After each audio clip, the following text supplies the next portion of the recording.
Hello friends, ಎಲ್ರಿಗೂ ನಮಸ್ಕಾರ. ಇವತ್ತಿನ ವಿಡಿಯೋದಲ್ಲಿ ತುಂಬಾ ಗರ್ಗರಿಯಾದ ಕ್ರಿಸ್ಪಿಯಾದ ಚಕ್ಲಿನ ಇನ್ಸ್ಟೆಂಟಾಗಿ ಮನೆಯಲ್ಲೇ ಹೇಗೆ ಮಾಡೋದು ಅಂತ ತೋರಿಸ್ತಾ ಇದ್ದೀನಿ.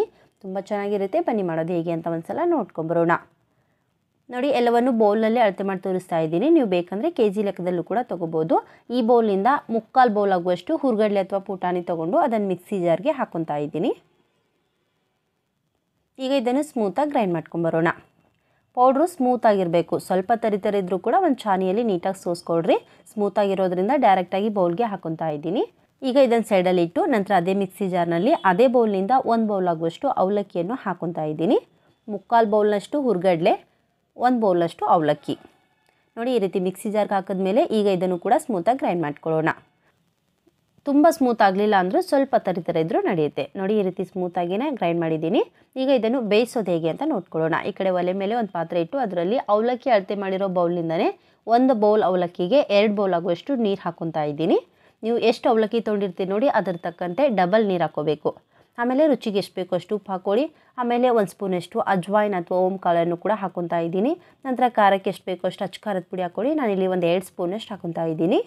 ಆಮೇಲೆ ಒಂದು ಅರ್ಧ ಸ್ಪೂನಷ್ಟು ಹಿಂಗೆ ಹಾಕ್ಕೊತಾ ಇದ್ದೀನಿ. ಇದು ಆಪ್ಷನಲ್, ಬೇಕಂದರೆ ಹಾಕ್ಕೊಳ್ಳಿ, ಇಲ್ಲಾಂದರೆ ಸ್ಕಿಪ್ ಮಾಡ್ಕೋಬೋದು. ಈಗ ನೀರನ್ನು ಸ್ವಲ್ಪ ಬಿಸಿ ಆಗ್ಲಿಕ್ಕೆ ಬಿಡೋಣ. ನೀರು ತುಂಬ ಕುದಿಯೋವರೆಗೂ ಬಿಡಬೇಡಿ. ನೀರು ಕುದಿಯುವಾಗ ನೀವು ಹಿಟ್ಟೇನಾದರೂ ಸೇರಿಸಿದ್ರೆ ಗಂಟಾಗಿ ಬಿಡುತ್ತೆ ಬೇಗನೆ. ಹಾಗಾಗಿ ಇನ್ನೇ ನೀರು ಬಿಸಿ ಆಗ್ತಾ ಇದೆ ಅನ್ನೋ ಟೈಮಲ್ಲೇ ಈ ರೀತಿ ಹಿಟ್ಟು ಸೇರಿಸ್ಕೋಬೇಕು. ನೋಡಿ, ಮುಂಚೆನೇ ಗ್ರೈಂಡ್ ಮಾಡಿ ಇಟ್ಕೊಂಡಿರುವಂಥ ಅವಲಕ್ಕಿಯನ್ನು ಹಾಕ್ಕೊತಾ ಇದ್ದೀನಿ. ಪುಡಿ ಮಾಡಿರುವಂಥ ಅವಲಕ್ಕಿ ಇದು. ನೋಡಿ, ಈ ರೀತಿ ನಿಧಾನವಾಗಿ ಒಂದು ಕಡೆಯಿಂದ ಆಗ್ತಾ ನಿಧಾನವಾಗಿ ಕಲಿಸ್ತಾ ಹೋಗ್ರಿ. ಮತ್ತು ಈ ರೀತಿ ಹಿಟ್ಟು ಹಾಕುವಾಗ ಗ್ಯಾಸನ್ನು ಲೋ ಫ್ಲೇಮಲ್ಲಿ ಇಟ್ಕೊಳ್ಳಿ. ಆಗ ಹಿಟ್ಟು ಗಂಟಾಗೋದಿಲ್ಲ. ನೋಡಿ, ಈ ರೀತಿ ಅವಲಕ್ಕಿ ಹಿಟ್ಟು ಹಾಕಿದ್ಮೇಲೆ ಯಾವುದೇ ಥರ ಗಂಟಿರದಾಗೆ ನೀಟಾಗಿ ಕಲಿಸ್ತಾ ಹೋಗಬೇಕು. ನೆನಪಿರಲಿ, ಅವಲಕ್ಕಿಯನ್ನು ನೀವು ಎಷ್ಟು ತೊಗೊಂಡಿರ್ತೀರಲ್ವ ಅದರ ತಕ್ಕಂತೆ 1 ಕಪ್ಗೆ 2 ಕಪ್ನಷ್ಟು ನೀರು ಹಾಕ್ಕೋಬೇಕು ಅಷ್ಟೇ. ಗ್ಯಾಸನ್ನು ಲೋ ಫ್ಲೇಮಲ್ಲಿ ಇಟ್ಟು ಈ ರೀತಿ ನೀಟಾಗಿ ಮಿಕ್ಸ್ ಮಾಡ್ಕೊಳ್ಳಿ. ಆಗ ನಿಧಾನವಾಗಿ ಗಟ್ಟಿ ಆಗ್ಲಿಕ್ಕೆ ಶುರುವಾಗುತ್ತೆ.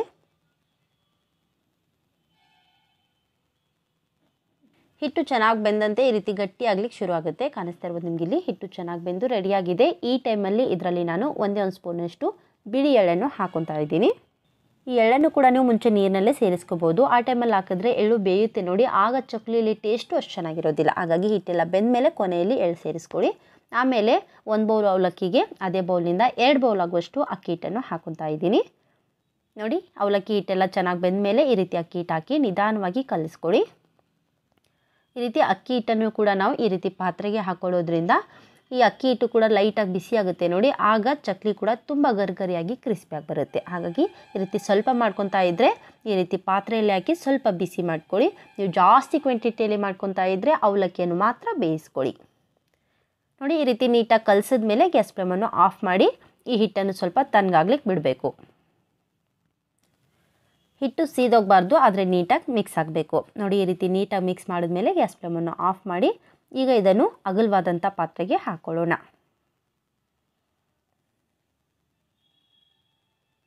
ಹಿಟ್ಟು ಪೂರ್ತಿಯಾಗಿ ತಣ್ಣಗಾಗ್ಲಿಕ್ಕೆ ಬಿಡಬೇಡಿ. ಬಿಸಿ ಇರುವಾಗಲೇ ಈ ರೀತಿ ಬೇರೊಂದು ಪಾತ್ರೆಗೆ ಟ್ರಾನ್ಸ್ಫರ್ ಮಾಡ್ಕೊಳ್ಳಿ. ನೋಡಿ, ಅಕ್ಕಿ ಹಿಟ್ಟು ಮತ್ತು ಅವಲಕ್ಕಿ ಹಿಟ್ಟನ್ನು ನೀಟಾಗಿ ಕಲಿಸಿದ್ಮೇಲೆ ಈ ಟೈಮಲ್ಲಿ ಮುಂಚೆನೇ ಗ್ರೈಂಡ್ ಮಾಡಿ ಇಟ್ಕೊಂಡಿರುವಂತಹ ಹುರ್ಗಡ್ಲೆ ಹಿಟ್ಟು ಮುಕ್ಕಾಲು ಬೌಲ್ನಷ್ಟು ಹಾಕ್ಕೊತಾ ಇದ್ದೀನಿ. ಈಗ ಎಲ್ಲವನ್ನು ನೀಟಾಗಿ ಮತ್ತೊಮ್ಮೆ ಕಲಿಸ್ಕೊಳ್ಳೋಣ.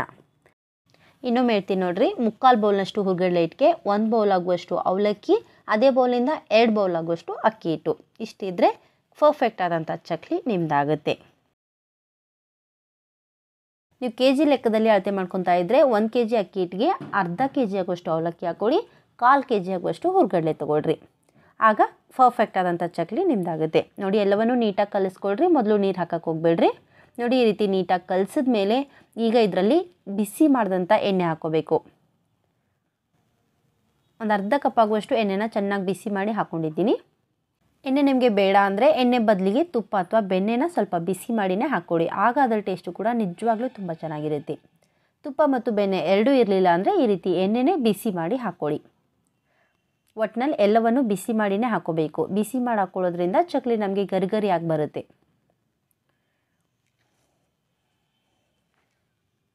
ನೋಡಿ, ಎಲ್ಲವನ್ನು ಈ ರೀತಿ ನೀಟಾಗಿ ಕಲಿಸಿದ ಮೇಲೆ ಕೈಯಿಂದ ಕಲಿಸ್ಕೊಳ್ಳೋಣ.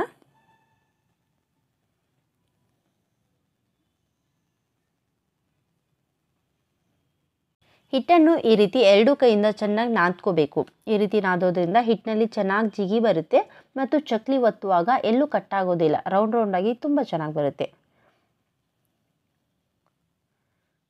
ಇನ್ನೂ ಇದರಲ್ಲಿ ನೀರೇನು ಹಾಕಿಲ್ಲ, ಹಾಗೆ ಚೆನ್ನಾಗಿ ನಾದ್ಕೊತಾ ಇದ್ದೀನಿ. ಯಾಕೆಂದರೆ ಮುಂಚೆ ಬಿಸಿನೀರಲ್ಲೇ ಅವಲಕ್ಕಿ ಹಿಟ್ಟು ಕಲಸಿರೋದ್ರಿಂದ ಇದರಲ್ಲಿ ಎಕ್ಸ್ಟ್ರಾ ನೀರೇನು ಹಾಕಿಲ್ಲ. ಹಾಗೆ ನಾದ್ಕೊಳ್ರಿ. ಆಮೇಲೆ ಏನಾದರೂ ನಿಮಗೆ ತುಂಬ ಗಟ್ಟಿ ಅನ್ನಿಸ್ತಾ ಇದ್ದರೆ ಸ್ವಲ್ಪ ಎಕ್ಸ್ಟ್ರಾ ನೀರು ಹಾಕಿ ಕಲಿಸ್ಕೋಬೋದು. ನೋಡಿ ಈ ರೀತಿ ಚೆನ್ನಾಗಿ ನಾದಿದ್ಮೇಲೆ ಈ ಟೈಮಲ್ಲಿ ಇದರಲ್ಲಿ ನಾನು ಸ್ವಲ್ಪ ನೀರನ್ನ ಸೇರಿಸ್ಕೊತಾ ಇದ್ದೀನಿ. ಬಿಸಿನೀರೇನಲ್ಲ, ತಣ್ಣೀರೇ ಹಾಕಿ ಕಲಿಸ್ಕೋಬೇಕು.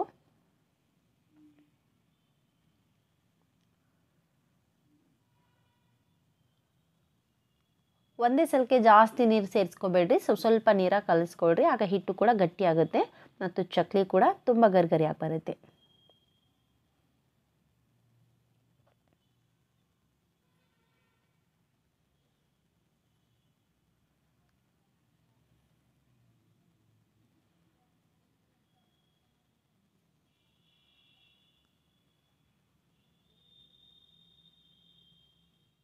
ನೋಡಿ ಹಿಟ್ಟನ್ನು ಈ ರೀತಿ ಗಟ್ಟಿಯಾಗಿ ಕಲಿಸ್ಕೊಂಡಿದ್ದೀನಿ. ತುಂಬಾ ಚೆನ್ನಾಗಿ ರೆಡಿಯಾಗಿದೆ. ಈ ರೀತಿ ಕಲಿಸಿದ ಮೇಲೆ ಇದನ್ನು ನೆನೆಸಿಡ್ಬೇಕಂತೇನಿಲ್ಲ, ತಕ್ಷಣವೇ ಇದರಿಂದ ಚಕ್ಲಿ ಮಾಡೋದು ಹೇಗೆ ಅಂತ ನೋಡ್ಕೊಳ್ಳೋಣ. ನೋಡಿ ಕಲಿಸಿರುವಂಥ ಹಿಟ್ಟಿನಲ್ಲಿ ಸ್ವಲ್ಪ ಹಿಟ್ಟನ್ನು ತೊಗೊಂಡು ಮಿಕ್ಕಿರೋ ಹಿಟ್ಟನ್ನು ಮುಚ್ಚಿಡ್ರಿ. ಹಾಗೆ ಇಟ್ಬಿಟ್ರೆ ಹಿಟ್ಟು ಒಣಗೋಗುತ್ತೆ.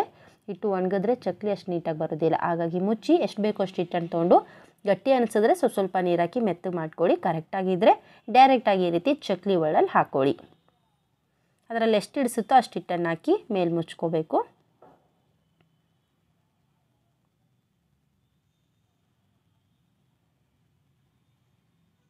ಈಗ ಚಕ್ಲಿ ಒತ್ತೋದು ಹೇಗೆ ಅಂತ ನೋಡ್ಕೊಳ್ಳೋಣ. ಈ ರೀತಿ ನೀವು ತಟ್ಟೆ ಮೇಲೆ ಅಥವಾ ಹಾಳೆ ಮೇಲೆ ಚಕ್ಲಿನ ಒತ್ಕೋಬೋದು. ತುಂಬ ನೀಟಾಗಿ ಬರುತ್ತೆ. ಕಾಣಿಸ್ತಾ ಇರೋದು ನಿಮಗಿಲ್ಲಿ ಚಕ್ಲಿ ಎಲ್ಲೂ ಕಟ್ಟಾಗೋದಿಲ್ಲ. ನೀವು ಎಷ್ಟೇ ದೊಡ್ಡದಾಗಿ ಕೂಡ ಮಾಡ್ಕೋಬೋದು. ಇದೇ ರೀತಿ ಒಂದು ಸ್ವಲ್ಪ ಚಕ್ಲಿನ ಒತ್ತಿಟ್ಕೊಂಡ್ಬಿಟ್ರೆ ಎಣ್ಣೆ ಬಿಸಿ ಆದಮೇಲೆ ಆದಷ್ಟು ಬೇಗನೆ ಫ್ರೈ ಮಾಡಲಿಕ್ಕೆ ಅನುಕೂಲ ಆಗುತ್ತೆ. ಹಾಗಾಗಿ ಒಂದು ಸ್ವಲ್ಪ ಒತ್ತಿಟ್ಕೊಳ್ಳೋಣ. ಒಂದೇ ಸಲಕ್ಕೆ ಎಲ್ಲವನ್ನು ಒತ್ತಿಟ್ಕೋಬೇಡ್ರಿ. ಒಂದು ಸಲ ಎಣ್ಣೆಲಿ ಫ್ರೈ ಆಗಲಿಕ್ಕೆ ಎಷ್ಟು ಬೇಕೋ ಅಷ್ಟನ್ನು ಮಾತ್ರ ಒತ್ಕೋಬೇಕು. ನೋಡಿ ಚೆನ್ನಾಗಿ ರೆಡಿಯಾಗಿವೆ. ಈಗ ಫ್ರೈ ಮಾಡೋದು ಹೇಗೆ ಅಂತ ನೋಡ್ಕೊಳ್ಳೋಣ. ಈ ಕಡೆ ಮುಂಚೆನೇ ಎಣ್ಣೆ ಬಿಸಿ ಮಾಡಲಿಕ್ಕಿಟ್ಟಿದ್ದೆ. ಎಣ್ಣೆ ಬಿಸಿಯಾಗಿದೆ ಇಲ್ವಾ ಅಂತ ಬಿಸಿ ಎಣ್ಣೆಗೆ ಈ ರೀತಿ ಸ್ವಲ್ಪ ಹಿಟ್ಟಾಕಿ ಚೆಕ್ ಮಾಡ್ಕೊಳ್ಳೋಣ.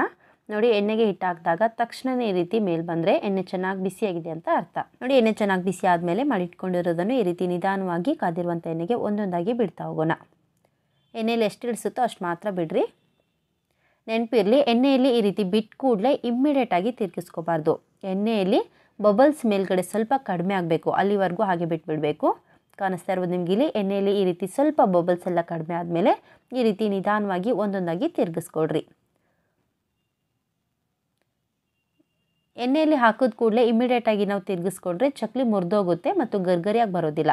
ಹಾಗಾಗಿ ಬಬಲ್ಸ್ ಎಲ್ಲ ಸ್ವಲ್ಪ ಕಡಿಮೆ ಆಗೋವರೆಗೂ ಹಾಗೆ ಬಿಟ್ಬಿಟ್ಟು ನಂತರ ಈ ರೀತಿ ಎರಡು ಕಡೆಗೂ ನೀಟಾಗಿ ಫ್ರೈ ಮಾಡಿಕೊಂಡ್ರೆ ತುಂಬ ಗರ್ಗರಿಯಾದಂಥ ಚಕ್ಲಿ ನಮ್ಮದಾಗುತ್ತೆ.